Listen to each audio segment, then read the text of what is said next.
What's going on, everybody? Welcome back to the channel. I'm Steven. This is Steven in Stereo, and in today's video, we are going to be diving into more Måneskin. Today, we are checking out The Driver. I believe this is part of their new deluxe edition album that they recently put out. So I'm excited to check this out. I just did another reaction to another one of the tracks, and it was so fucking cool. So you guys should go check out my Måneskin reactions. But I am going to dive into this one. Make sure you guys like the video. If you like it, subscribe to the channel. I just can't wait to hear this dude's voice. You know I love it so much, so let's do it.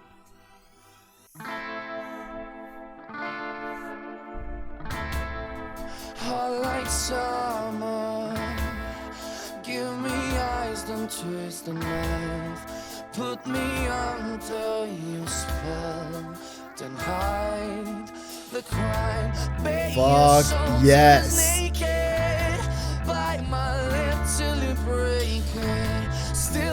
Okay, I'm gonna say it already. I love that bass riff so much. It's so good. I love just how much they incorporate. I mean, you know, with rock music, you do that anyways, but I love that even with the production, they always keep the bass pretty high in the mix. That's really cool. There is at least one Metallica album where that didn't happen, so I'm glad to hear it here. Also, what I noticed with their visuals that's really cool is it seems to be that at least in the music videos that I've watched, for the most part, they've been very centered around the band actually like playing. So it's not just that they are like making a music video to have visuals, but they always seem to really incorporate them all playing instruments, which, you know, I think that's really cool personally, just because, you know, it's a reminder that like, look at, we're badass in like so many different ways. Plus it gives spotlight to everybody. I'm a fan of that. Oh yeah, that rasp he has.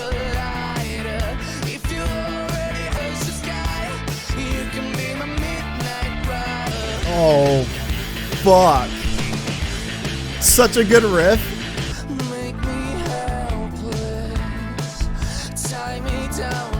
That fucking bass.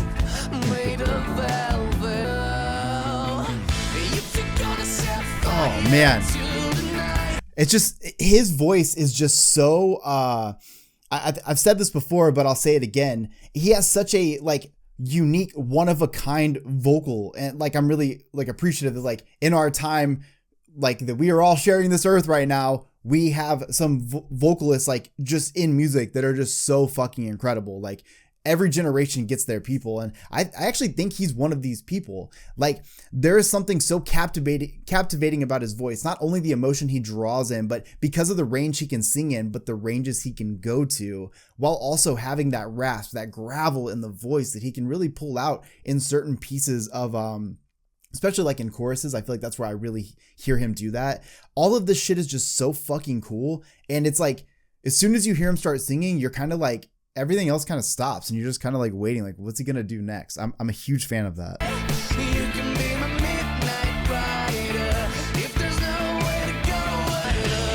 Fuck yes.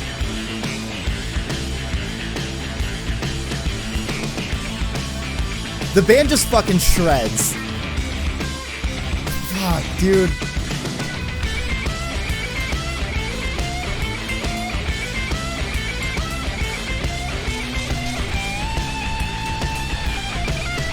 I'm so here for this. If you're gonna set a fire to the now, come on. Måneskin's taken over the world. Ever since Eurovision, like, it's been worldwide, like, just phenomenal success for them. And they are taking it all the way to the top every single time, while also melting everyone's fucking faces off at the same time. Like, that's so fucking sick. night, baby, let me be the lighter.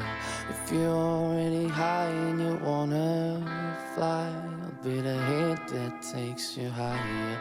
If you wanna love when you touch the sky, woo, you can be my midnight rider. If there's nowhere to go and you wanna go wild, I wanna be the driver. Oh my God.